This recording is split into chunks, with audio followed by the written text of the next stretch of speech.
ए भौजी लजात कहीं बारू डायरेक्ट कहने को कहत कि भैया जी के लड़वा जब तोहर छेदवा में ढुकेला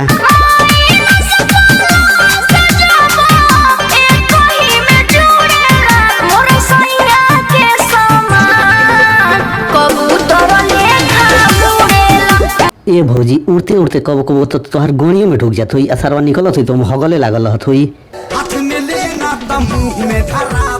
ए खेसारी भैया ऐसे निमन तो कह देता कि हाथे में ले लेने तो गाड़ी में ढुका दे। ए खेसारी भैया मुँहे में मत धरवा यार, कहीं दांते होते से छिला गई तो सरवा लाने में इन्फेक्शन हो जाई। धरा देव तो का करबू? धरा देब तो धरा दो, तोहार सामान बा हमनी के लाड़ आवत जाता तो भौजी के मुँहे में धरावा, उनका गाड़ी में ढुकावा, चाहे उनका अगला का छेदवा में ढुकावा।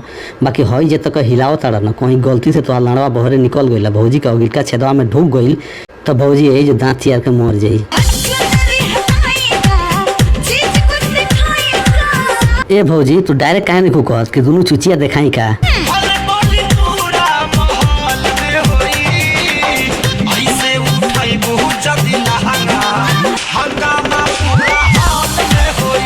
ए खेसारी भैया भौजी जैसे ही लहंगा उठाई नु तू निहुरा के वही पेले लगी है। धीरे धीरे लहंगा उठावा फिर आगा से आगा सटावा। आ गोड़िया से गोड़िया ना सटावा कर बहन चो हम आज ले ये सुन रही है कि लाने से बूढ़ सटावा, लेकिन ई सरवा आगा से आगा सटई सा। ई सरवा गानवा लिखे वाला ना, ई सरवा मुँह पी के गाना लिखता ना आजकल।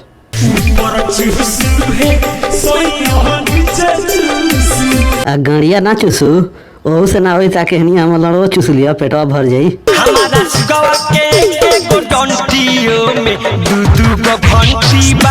ए भौजी ओकरा के घंटी ना ओकरा के आड़ी कहल जाला। हमारा राजा के एगो डंटियो में दू गो घंटी बा।